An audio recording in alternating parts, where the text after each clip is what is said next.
Olá pessoal, sejam todos bem-vindos ao nosso canal, bem-vindo aqui à nossa rede social, aqui é a rede social oficial do pastor Darley Frois.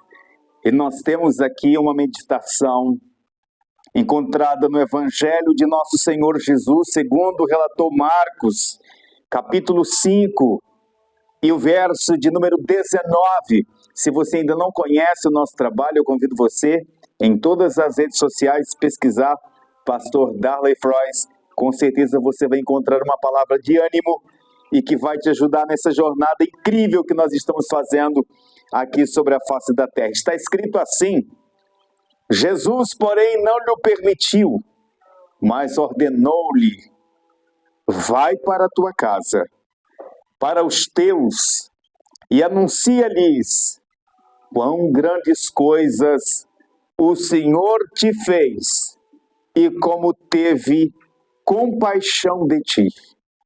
Versículo 20, a gente encerra. Então ele saiu e começou a proclamar em Decápolis tudo o que Jesus lhe fizera, e todos se admiravam. Essa passagem bíblica,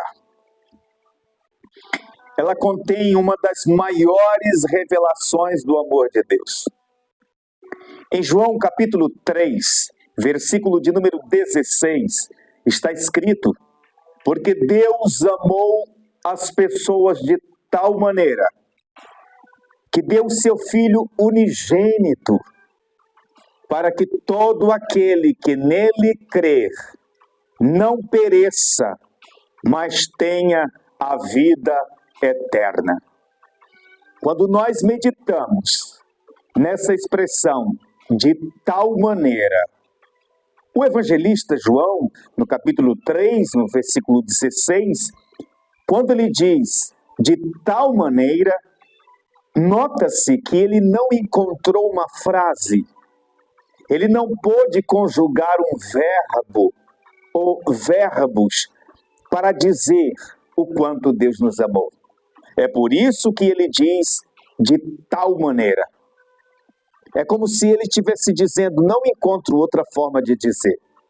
Só sei que Deus nos ama de tal maneira. Esse amor incondicional, esse amor eterno com que nos ama o Senhor, fez com que ele enviasse o seu Filho para salvar aqueles que se haviam perdido. Olha, eu sei que você, assim como eu, podemos nos deparar com situações da vida em que a gente pode duvidar do amor de Deus, porque somos humanos e às vezes a gente se encontra em situações que a gente diz: não, o amor de Deus é só até aqui. Daqui para frente, tudo está dizendo que o amor cessou, o amor acabou, por uma situação, por um momento difícil, mas não é verdade. Observa o que a Bíblia diz em outra parte: porque Deus prova o seu amor para conosco, em que Ele nos amou quando todos éramos pecadores. Se o Senhor te amou quando você era pecador e que não conhecia, ignorante quanto às coisas de Deus, quanto mais agora que você o conhece, conhece a sua palavra e está muito animado, esforçando-se para que você possa oferecer a Deus o seu melhor culto e durante toda a sua vida oferecer a Deus o seu melhor. O Senhor Jesus, quando ele pisou aqui na terra, quando ele levava a sua mensagem, os escribas, os fariseus, os religiosos da época não compreendiam, porque ele se juntava com pecadores o tempo todo. Vale a pena destacar o seguinte: muita gente não sabe, mas os escribas e os fariseus, eles sabiam que Jesus tinha uma vida irrepreensível. Eles pesquisaram, eles procuraram saber. Por quê? Porque eles queriam uma falha para poder ter do que o acusar. E eles chegaram a uma conclusão: Jesus era puro, Jesus era santo, Jesus era irrepreensível. E na mente deles, por ele ter tais qualificações, ele deveria andar com escribas, ele deveria andar com fariseus, ele deveria andar com os zelotes ou com os saduceus. Ele deveria escolher um grupo religioso puro, santo e irrepreensível.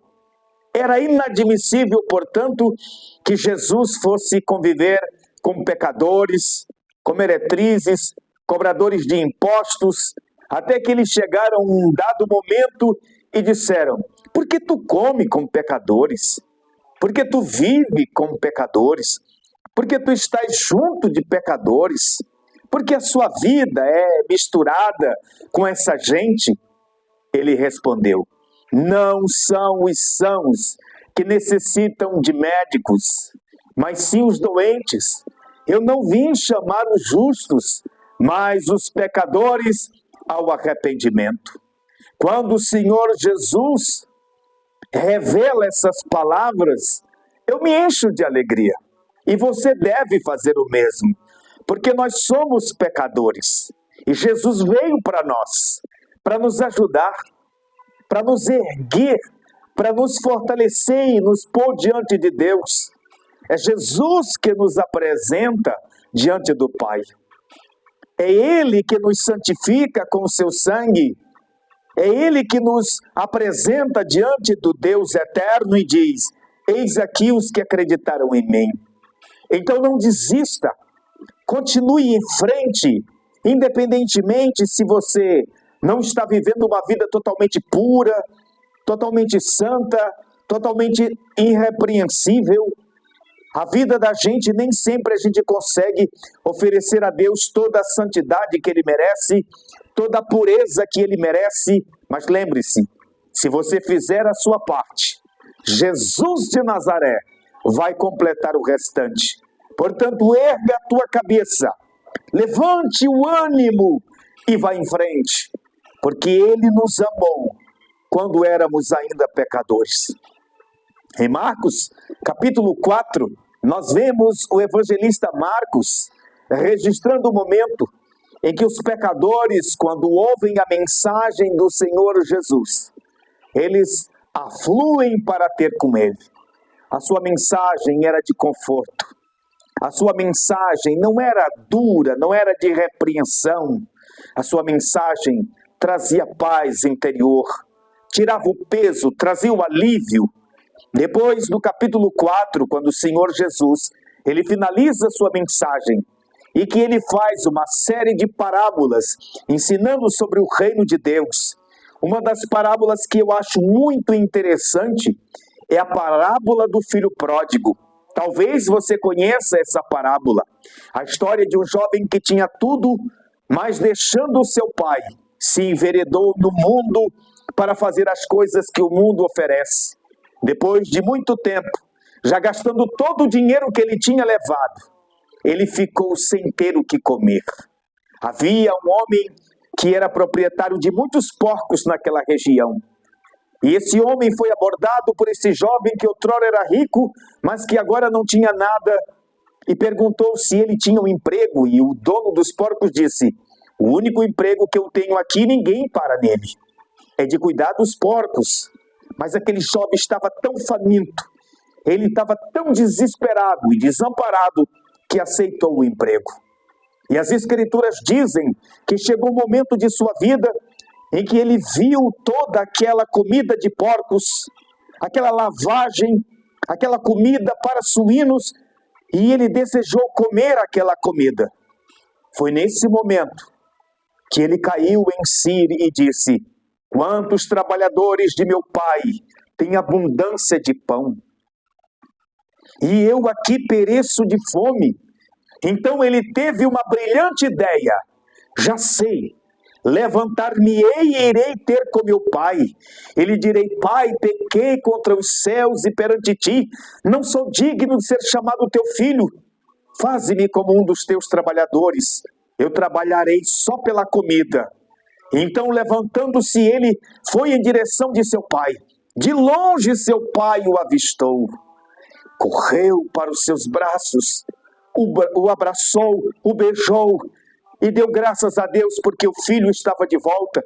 E o filho disse: pai, eu pequei contra os céus, pequei contra Deus, pequei contra ti, não sou digno de ser chamado teu filho, faz-me como um dos teus trabalhadores. Mas o pai disse: de modo nenhum, você é meu filho, agora você aprendeu a lição, você sabe que lá fora no mundo ninguém tem compaixão, ninguém ajuda ninguém, mas que bom que você voltou são e salvo. Naquele momento, o pai mandou os empregados prepararem um banho para o seu filho, vestiu ele com roupa finíssima e depois colocou um anel de autoridade sobre ele e disse: vamos fazer festa. Chamou todos os seus vizinhos e os convidados e deu um grande banquete naquele dia, porque o seu filho voltou são e salvo. Mas vendo o seu irmão mais velho, disse: pai, eu não estou entendendo. Esse teu filho desperdiçou toda a sua fazenda. Ele desperdiçou com uma vida pecaminosa e agora ele volta, o Senhor o veste de roupas finas, dar-lhe joias e prepara um grande banquete. Então o pai respondeu: meu filho, tudo que eu ainda tenho é teu, mas é justo nos alegrarmos, porque teu irmão estava morto e reviveu, estava perdido e foi achado. Com esta parábola, Jesus disse que é assim que Deus faz, pois a festa, a alegria diante dos anjos de Deus, quando um pecador se arrepende e volta-se para Deus através de Cristo Jesus. Mas no capítulo de número 5, nós encontramos um homem desprezado pela sociedade. Ele é conhecido como o endemoniado de Gadara, ou o gadareno. Um homem que era possuído por espíritos imundos. Legiões possuíam aquele homem. E Jesus estava do outro lado, na Galileia. E esse homem estava na região de Genezaré, do outro lado do mar. O que tinha Jesus de atravessar para aquele lado era só um homem, era só mais um pecador, era só mais um possesso. Mas como eu disse, o grande amor do Senhor o impeliu, e ele atravessou naquele dia aquele grande mar. E detalhe, o mar estava revolto, as ondas eram imensas, o vento estava soprando forte. Jesus cansado, mas não desistiu daquela alma. Jesus estava tão cansado que dormiu em meio à tempestade. Foi aqui que os discípulos o acordaram, chamando: mestre, mestre, o Senhor não se importa conosco, estamos perecendo, estamos morrendo, o barco está afundando. Mas o Senhor disse: calma. Levantando ele da polpa, da parte de trás do barco, ele vai até a proa, à frente do barco. Ele levanta as mãos para os céus. Era noite, uma tempestade, um vento revolto. E ele diz ao mar: aquieta-te. E ele diz ao vento: acalma-te. E houve uma grande bonança. Naquele momento, todos os apóstolos olham uns para os outros e começam a perguntar entre si: mas quem é este que até o vento e o mar lhe obedecem? Quando Jesus chega do outro lado, quando ele já está nas regiões de Gadara, quando ele chega ali, quem vem? Vem um homem possesso. O endemoniado gadareno vem, se prostra diante do Senhor, e o Senhor ordena ao espírito imundo: diga qual é o seu nome. E ele diz: Legião é o nome dele, porque eles são muitos. O Senhor Jesus disse: saiam desse homem. Mas eles retrucaram: Senhor, bem sei quem és. És o Filho de Deus, és o Santo de Deus. Se nos expulsa, manda-nos para os porcos. E Jesus o permitiu. Naquele momento, os espíritos imundos entraram nos porcos e eram quase 2.000 o número deles. E estes porcos foram lançados em um despenhadeiro. O que, vendo toda a multidão que estava na cidade, pois os porqueiros chegaram, os que estavam cuidando dos porcos chegaram na cidade e contaram tudo aquilo que tinha acontecido, do modo como Jesus abordou o gadareno e do modo como os porcos se desfizeram no despenhadeiro. Aqueles moradores não entenderam o que Jesus fez. Eles não compreenderam o que Cristo estava fazendo ali. Rogaram dizendo: por favor, retire-se de nossa região. O que o Senhor Jesus respondendo disse: minha missão aqui está feita. O que eu vim para fazer aqui está concretizado. Não há necessidade de vocês se preocuparem com a minha presença. Estou me retirando. No que o Senhor disse isso, o homem que tinha sido liberto disse: Senhor, eu preciso estar contigo. Leva-me contigo. Deixe-me te servir. Sou muito agradecido pelo que o Senhor fez. E o Senhor Jesus, com os olhos lacrimejando, feliz, vendo a alegria daquele homem, por agora vê-lo liberto, disse para ele: eu preciso de você. Preciso que você volte para a tua casa. Preciso que você vá para a tua família. Preciso que você leve a mensagem para os teus. Diga a eles o que Deus fez com você. Mostre para eles que você está livre. E Jesus se retirou. Quando o Senhor Jesus se retirou, esse homem saiu por Decápolis. E vale a pena dizer aqui, Decápolis era uma região de 10 cidades.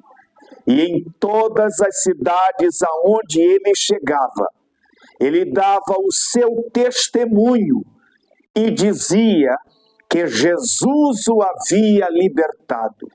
E eles criam porque na região de Decápolis todos o conheciam e sabiam de sua fama, pois ele era o que despedaçava grilhões, o que quebrava cadeias, e ninguém o podia deter, porque muitas vezes esse homem, quando possesso, ele foi preso, mas as prisões foram despedaçadas, porque ele possuía uma força sobrenatural. Mas quando este homem topou com Jesus, ele foi liberto, ele foi transformado em um missionário ganhador de almas, levando a mensagem. E depois, muito tempo, quando o apóstolo Paulo está levando a mensagem do Senhor Jesus, ele passa nas regiões de Decápolis, e já havia muita gente convertida, por causa do testemunho do ex-possesso, do ex-endemoniado, o gadareno. Que Deus nos dê este mesmo sentimento de gratidão, porque Ele nos libertou das trevas e nos trouxe para o seu reino de luz.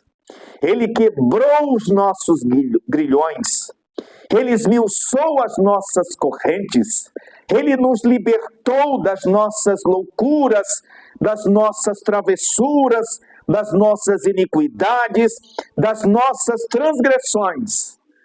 E detalhe, mesmo quando a gente volta para o despojadouro de lama, porque a Bíblia diz que aquele que conhece a Jesus e volta para o mundo e quer viver de novo sem Ele, é como um porco que volta depois de ser lavado para lamear-se no lamaceiro de lama.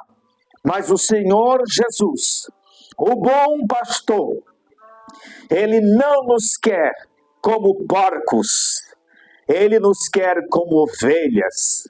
Ele é o nosso sumo pastor. E Ele disse, o bom pastor dá a vida pelas ovelhas. Deus te abençoe com essas palavras. Eu sou o pastor Darley Frois. Se inscreve aqui no canal, deixe o seu joinha, comente, peça a sua oração. Será um prazer atendê-lo. Deus te abençoe. E nós voltamos, se Deus nos permitir, amanhã, com uma mensagem forte, poderosa, para abençoar a sua vida. Fique todos com Deus. Um forte abraço e a paz do Senhor esteja conosco. Ai, graças a Deus.